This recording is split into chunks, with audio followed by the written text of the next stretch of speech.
안녕하세요. 하나님의 말씀을 배달합니다. 안양제일교회 요교큐 금요일 이혁수 전도사입니다. 오늘 묵상할 본문은 출애굽기 8장 25절부터 32절까지의 말씀입니다. 오늘은 우리말 성경으로 함께 봉독하도록 하겠습니다. 출애굽기 8장 25절부터 32절. 그러자 바로가 모세와 아론을 불러 말했습니다. 너희는 가서 여기 이 땅에서 너희 하나님께 제사를 드리라. 그러나 모세는 저희가 저희 하나님 여호와께 제사 드리는 것을 이집트 사람들이 싫어하기 때문에 그렇게 하는 것은 옳지 않습니다. 만약 저희가 이집트 사람들이 싫어하는 것을 제물로 드린다면 그들이 저희에게 돌을 던질 것입니다. 저희가 저희 하나님 여호와께 제사를 드리기 위해서는 반드시 하나님께서 저에게 명령하신 대로 광야로 3일 길을 나가야 합니다. 라고 대답했습니다. 바로는 너희가 너희 하나님 여호와께 제사를 드리도록 광야로 내보내주겠다. 그러나 너무 멀리 가면 안 된다. 그러니 너희는 이제 나를 위해 기도하라 하고 말했습니다. 모세는 대답했습니다. 제가 당신 앞에서 나가자마자 내일 파리 때가 바로와 그의 신하들과 백성들에게서 떠나게 해달라고 여호와께 기도하겠습니다. 다만 바로께서 명심하실 것은 이 백성들을 보내 여호와께 제사를 드리게 하는 일에 더 이상 속임수를 써서는 안 된다는 것입니다. 그리고 나서 모세는 바로에게서 물러나와 여호와께 기도했습니다. 여호와께서는 모세의 말대로 하셔서 파리 때가 바로와 그의 신하들과 백성들 가운데서 떠나 한 마리도 남지 않게 됐습니다. 그러나 이번에도 바로의 마음이 강팍해져 백성들을 보내려고 하지 않았습니다. 아멘. 오늘의 제목은 이 백성은 누구의 백성인가? 라는 제목을 가지고 함께 말씀을 묵상하도록 하겠습니다. 파리 재앙을 통해 애굽 땅은 황폐하게 변해버렸습니다. 오늘 본문은 애굽이 당한 10가지 재앙 중에 네 번째 재앙인 파리 때의 재앙입니다. 성경을 외우면서 10가지나 되는 것을 외운다는 것이 쉽지 않을 것입니다. 하지만 10가지 재앙의 순서를 이렇게 외우면 어떨까 생각이 되어지는데요. 앞에 있는 글씨만 따서 초성만 외우는 것입니다. 10가지 재앙, 피게이파, 도라굼의 흑장. 다시 한번 피게이파, 돌악움의 흑장. 이렇게 10가지를 외우는데요. 첫 번째 재앙, 나일강이 피로 변하는 재앙이죠. 근데 개구리 때 두 번째 재앙, 세 번째 재앙은 흙먼지가 이로 변하는 재앙을 맞이하게 됩니다. 그리고 네 번째, 오늘의 말씀의 주제인 네 번째 파리 때의 재앙이 있고요. 다섯 번째, 모든 가축들에게 돌림병이 생기게 됩니다.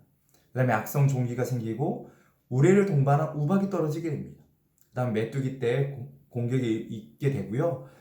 9일째, 아홉 번째, 3일 동안 흑암에 있게 되죠. 마지막 10가지 재앙, 장자의 죽음이 이렇게 10가지의 재앙이 이루어지게 됩니다. 오늘은 이제 네 번째 재앙이 파리 때 재앙이 있었는데요. 그 파리 때 재앙이 일어난 후 바로는 모세와 아론을 급히 왕궁으로 불러들이게 됩니다. 이제까지 고집을 부리던 바로 왕은 이제야 진지하게 협상을 진행하기 시작하는데요. 오늘 본문이 25절에 너희는 가서 여기 이 땅에서 너희 하나님께 제사를 드리라 라고 말하고 있습니다. 여호와 하나님께 제사는 드리되 이 땅에서 드리라고 타협안을 제시하고 있는 것입니다. 즉 애굽을 떠나지 말라는 조건을 교묘히 이야기하는 것이죠. 처음에는 모세가 바로에게 전한 하나님의 말씀은 이것이었습니다. 지금 거하는 애굽 땅이 아닌 광야로 사흘 길을 가서 하나님께 제사를 드릴 수 있도록 해달라는 요구 사항이었지만 바로는 이 땅에서라는 조건을 내세우며 이스라엘 백성들이 하나님께 제사를 드리되 여전히 자기의 백성인 것처럼 주장하며 이곳에서 예배 드리라 이야기합니다. 이스라엘 백성은 누구를 섬겨야 하는 백성인가요? 네, 맞습니다. 이스라엘 백성은 유일하신 여호와 하나님 한 분만 섬기도록 되어 있는 백성들이었습니다. 하지만 바로는 지금 이 백성들이 자기의 백성임을 계속해서 주장하고 있는 것입니다. 모세는 이런 바로의 의중을 알고 그의 제안을 거절합니다. 그리고 나서 바로는 다시 협상안을 내거는데요. 이번에는 이 땅에서가 아닌 너무 멀리 가지는 말라라고 말하고 있습니다. 말을 바꾸어서 협상을 제시하는 것이죠. 그리고 추가로 자기를 위해 여호와께 간구해 달라는 부탁까지 하는 모습을 보게 됩니다. 어떻게 보면 많이 누그러졌다라고 생각할 수 있겠죠. 하지만 바로는요, 아직도 이스라엘 백성들을 보낼 생각이 없는 것으로 생각이 되어집니다. 왜냐하면 이스라엘 백성의 정체성을 여호와가 아닌 바로와 애굽을 섬기는 자신들의 노예로서 이스라엘 백성들을 생각하고 있기 때문입니다. 그들은 애굽의 막대한 노동력과 경제력이 있기 때문에 이들을 쉽게 포기하지 못했을 것입니다. 하지만 멀지 않은 곳에 가서 제사만 드리고 와라. 다시 애굽의 노예로서 일을 하라는 뜻이었기 때문에 그것은 하나님이 완벽하게 생각하시는 구원이 아니었습니다. 이스라엘 하나님을 섬기기 위한 존재들인 이 백성들, 모세는 우선 이렇게 생각을 하고 다시 나와 바로가 구한 대로 하나님께 간구했습니다. 그러자 하나님께서는 즉각적으로 모세에게 응답하셨고 파리떼를 애굽에 한 마리도 남기지 않고 다 떠나가게 하시는 능력을 보여주십니다.